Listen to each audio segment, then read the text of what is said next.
Al Durr المختار کا مسئلہ ہے، اور غیر مقلد اس کو اس انداز میں اچھالتے ہیں کہ ان کو بیان کرتے شرم نہیں آتی، سننے والے بندے کو شرم آ جاتی۔ کہتے ہیں جی احناف نے اپنی کتابوں میں شرطیں لکھی ہیں کہ امام کون سا ہونا چاہیے، احق بالامامت، زیادہ حقدار امامت کا کون ہے۔ مثلا ایک آدمی مقیم ہے اور ایک مسافر ہے، تو زیادہ حق یہ ہے کہ مقیم کو امام بننا چاہیے۔ مقیم بھی امام بن سکتا ہے، مسافر بھی بن سکتا ہے، لیکن زیادہ بہتر کیا ہے، کون امام بنے، مقیم۔ اسی طرح دو آدمی ہیں اور انہوں نے تیمم کیا ہوا ہے، ایک نے تیمم کیا تھا، وضو ٹوٹا استنجا کر لیا، اور ایک کو غسل فرض ہوا تو تیمم کر لیا۔ اب ان میں سے زیادہ حق کس کا امامت کا، کہ جس نے تیمم کیا ہے وضو کی وجہ سے۔ اس طرح حق بالامامت کی شرطیں لگائی ہیں۔ ایک ہوتی ہے امامت کی شرط، امام کون بنے، ایک ہوتا ہے حق بالامامت کہ دو بندے دونوں امامت کے اہل ہیں، ان میں سے زیادہ بہتر کون ہے، ان میں سے زیادہ بہتر کون ہے، بھئی یہ مسئلہ ہے۔ جنازہ ہوتا ہے تو جنازے کے اندر محلے کا امام بھی موجود ہے اور باہر سے آنے والے بزرگ بھی موجود ہے، تو جنازے میں زیادہ حق کس کا ہے، وہ امام کا ہے۔ امام اپنا حق چھوڑ کسی بزرگ کو دے دے، اس کی مرضی ہے، لیکن زیادہ حقدار محلے کا امام ہے۔ امام الحی حق بالامامہ۔ اب یہاں اسی طرح فقہاء نے مسئلہ لکھا ہے، وہ پوری تفسیر یہاں موجود ہے کہ ان کے لیے شرائط کیا ہے۔ یہ ان میں سے ایک شرط ہے، مثلا انہوں نے لکھا والأحق بالامامۃ العالم باحکام الصلاۃ، سب سے زیادہ حقدار وہ ہے جو نماز کے مسائل کو جانتا ہو۔ دو تین علماء ہیں جو دونوں نماز کے مسائل کو اچھی طرح جانتے ہیں۔ ثم الاحسن تلاوۃ، پھر وہ دیکھیں گے جو قرآن بہت اچھا پڑھتا ہے۔ اگر دونوں اور تینوں قرآن بھی اچھی طرح پڑھ سکتے ہیں، پھر کہتے ہیں ثم الاورع، پھر دیکھیں ان میں سے زیادہ نیک کون ہے، چھوٹے چھوٹے شبہات سے بھی کون بچتا ہے، اگر اس میں ماشاءاللہ دونوں ایک جیسے ہیں۔ پھر دیکھیں ثم الاسن، ان دونوں میں سے عمر رسیدہ کون ہے، کس کی عمر زیادہ ہے۔ اگر دونوں کا سن پیدائش 1-2 مہینے سال کا فرق ہے تو دونوں برابر ہیں، پھر کیا کریں۔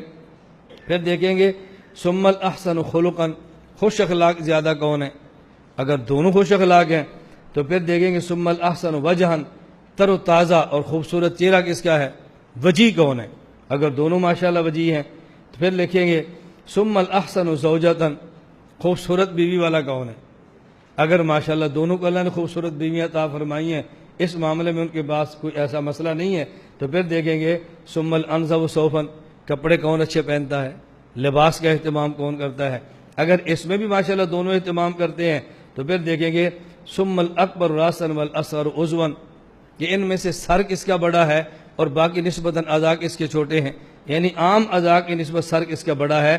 یہ فقہاء کرام نے کچھ شرطیں لگائی ہیں اور اس پر غیر مقلدین نے اعتراضات کیے ہیں۔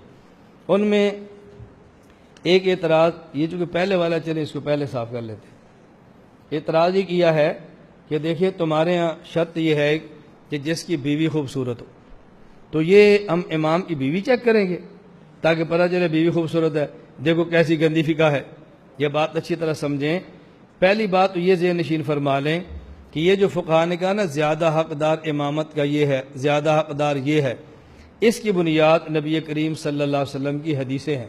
مثلا صحیح بخاری میں حدیث موجود ہے مالک بن حویرث رضی اللہ تعالی عنہ کی، رسول اکرم صلی اللہ علیہ وسلم فرمایا اذا حضرت الصلاۃ فلیؤذن لکم احدکم ولیؤمکم اکبرکم، جب نماز کا وقت آ جائے نا تم سارے نماز پڑھا سکتے ہو، تو جو عمر میں بڑا ہے اس کو مصلی پر کھڑا کرنا۔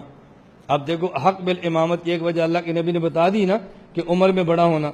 اچھا دوسری حدیث یہ معرفت الصحابہ ابی نعیم کے اندر موجود ہے، رسول اکرم صلی اللہ علیہ وسلم نے فرمایا کہ لیؤمکم اقرأکم لکتاب اللہ، تمہارا امام وہ ہونا چاہیے جو تم میں سے کتاب اللہ کو زیادہ پڑھ سکتا، اقرأ قاری نہیں، اقرأ قاری تو دونوں ہے، ایک اقرأ ہے زیادہ اچھی طرح پڑھ سکتا ہے۔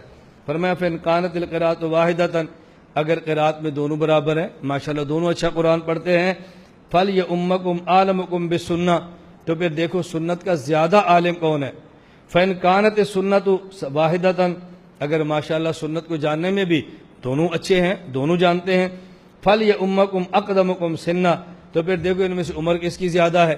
اب دیکھو رسول اکرم صلی اللہ علیہ وسلم نے دو شخصوں میں سے ایک کو ترجیح امامت میں دینے پر کچھ باتیں بیان فرمائی ہیں، اور فقہاء کرام نے اس کے بعد اس پر قیاس کرتے ہوئے کچھ باتیں اور تعریف فرما دی ہیں۔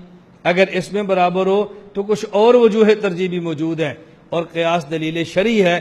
اس دلیل شرعی ثابت شدہ بات کا مذاق نہیں اڑانا چاہیے، ہاں نہ سمجھ آئے تو سمجھ لینا چاہیے۔ اب یہ فقہاء نے کیوں فرمایا ثم الاحسن زوجتاً، اس کی بنیاد نبی کریم صلی اللہ علیہ وسلم کی حدیث مبارک ہے، یہ الاحاد والمثانی، اس کے اندر حضرت رسول اللہ صلی اللہ علیہ وسلم کا ارشاد موجود ہے۔ اللہ کے پیغمبر نے فرمایا ان سرکم ان تقبل صلاتکم، اگر تم یہ چاہتے ہو تمہاری نمازیں قبول ہوں، فلیؤمکم خیارکم، تو پھر تم اپنا امام ان کو بناؤ جو تم میں سے زیادہ اچھے ہیں، بہت بہتر لوگ ہیں۔ وجہ فإنہم وفودکم فیما بینکم وبین ربکم عز وجل، اس لیے کہ تمہارا امام تمہارے اور تمہارے اللہ کے درمیان نمائندہ ہے، اور جب کہیں سے مذاکرات یا کوئی بات کرنی ہو تو نمائندہ اچھے سے اچھا بندہ چن کے بھیجا جاتا ہے۔ اللہ کے نبی نے فرمایا کہ خیارکم، اچھے لوگ، اور خیار کسے کہتے ہیں؟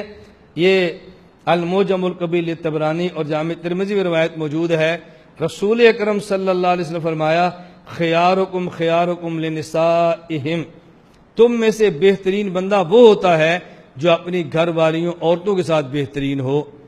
اب گھر والوں کے ساتھ بہتر تو ہر شوہر ہی ہوتا ہے، ہر شوہر کوشش کرتا ہے میں اپنی بیوی کے ساتھ معاملات اچھے رکھوں، لیکن رد المختار میں ہے، علامہ شامی فرماتے ہیں لِأَنَّهُ غَالِبًا يَكُونُ أَحَبَّ إِلَيْهَا وَأَعَفَّهَا لِعَدْمِ تَعَلُّقِهِ بِغَيْرِهَا، اگر ایک آدمی کی بیوی بہت خوبصورت ہو، وہ اس کا خیال زیادہ رکھتا ہے بنسبت اس کے کہ اس کی بیوی خوبصورتی میں کم ہو، تو جب خیال بھی زیادہ رکھے گا، تعلق بھی زیادہ رکھے گا، پاک دامن بھی ہوگا، اور خامہا وہ عام لوگوں کی نسبت خیار الناس شمار ہوگا۔ اس لیے فقہاء نے فرمایا کہ احسن و زوجتن کا فائدہ یہ ہے کہ آدمی خیار ہوگا، اور اللہ کے نبی نے خیار کو زیادہ بہتر امامت کے لیے خود منتخب فرمایا ہے۔ اس میں تو اشکال کی بات ہی نہیں ہے۔ زیادہ سے زیادہ اشکال آپ یہ کر سکتے ہیں بے اس کا پیسہ پتہ کیسے چلے گا، امام صاحب کی بیوی خوبصورت ہے پتہ کیسے چلے گا؟ علامہ شامی فرماتے ہیں ھذا مما یعلم بین الاصحاب اب الارحام اب الجیران، یہ بات ایسی ہے جو محلے میں عام ہوتی ہے، کوئی چھپی باتیں ہوتی نہیں ہیں، پڑوسیوں کو محلے میں یہ باتیں چلتی ہیں، یہ کوئی ایسی مخفی باتیں نہیں ہیں کہ جس کا معلوم کرنے کے لیے آدمی کو تلاش کرنا پڑے، اگرچہ آدمی زبان سے ذکر نہ کرے لیکن یہ باتیں رشتہ داروں میں عام ہوتی ہیں۔ آپ بھی شادیوں والے ہیں، ہم بھی شادیوں والے ہیں، رشتہ داروں میں باتیں چلتی ہیں، کوئی ایسی انوکھی بات نہیں ہے۔ اس لیے اس اعتراض کو کرنا اعتراض بالکل بے جا ہے۔ مجھ سے ایک مرتبہ میں سیالکوٹ میں تھا، ایک آدمی نے یہی سوال کیا، تو میری عادت ہے پھر میں جو جواب دیتا ہوں نا اپنے سٹائل پہ دیتا ہوں، پھر دوبارہ سوال کرنے کی ہمت نہیں ہوتی۔ ایک آدمی نے کہا جی فقہائے احناف نے شرط لگائی ہے کہ امام ایسا ہو جس کی بیوی خوبصورت ہو۔ میں نے کہا جی لگائی ہے، لگائی اس لیے ہے کہ حضرت امام صاحب صاحب علم بھی تھے اور صاحب کشف بھی تھے۔ آج سے کئی سو سال پہلے حضرت امام اعظم ابو حنیفہ رحمۃ اللہ علیہ کو کشف ہوا، ایک وقت آئے گا ایک فتنہ پیدا ہوگا جو کہ غیر مقلد ہوں گے، اور وہ لوگوں کو علماء کو اہل حدیث کریں گے لڑکیاں دے کر۔ عالم کی اپنی بیوی خوبصورت ہونی چاہیے تاکہ خوبصورت لڑکی دے کر اپنا مذہب تبدیل نہ کرے۔ یہ شرط تمہارے فتنے سے بچنے کی لگائی ہے، اور اگر تم کہتے ہو ایسے نہیں کرتے تو میں نے کہا میں ثبوت پیش کر دیتا ہوں کہ کس کس کو تم نے لڑکی پیش کی ہے اور لڑکی کی وجہ سے اہل حدیث ہوئے۔ میں نے کہا میں بتا دیتا ہوں، ہمارا فن ہے، ہمیں بھی پتہ ہے یہ معاملہ کہاں کہاں پہ چلتا ہے۔ فیکٹریوں کے مالک جو لڑکی اہل حدیث آئی ہے اور اس کے بعد مالک اہل حدیث ہو گیا ہے، یہ ہمارے پاس گواہ موجود ہے، پوچھ لیں۔ کل ہم سیالکوٹ سے گزر رہے تھے تو میں نے مولانا سے ایک بندے کا ذکر کیا، انہوں نے کہا میں اس کو بہت اچھی طرح جانتا ہوں۔ اب یہ بندہ کون ہے؟ مولانا طارق جمیل صاحب کا میزبان۔ بندہ کون ہے؟ 2 فیکٹریوں کا مالک، اور جب ایک لڑکی دوسری آئی ہے مذہب سائڈ پہ ہو گیا۔ امام صاحب نے فرمایا اپنی خوبصورت ہو تاکہ بندے کو دائیں بائیں دیکھنا نہ پڑے۔ اس کے بعد پھر چٹے نہیں لکھتے بھئی اب اس کا کیا کریں۔ میں صرف خیر گزارش کر رہا ہوں اللہ ہمیں یہ باتیں سمجھنے کی توفیق عطا فرمائے۔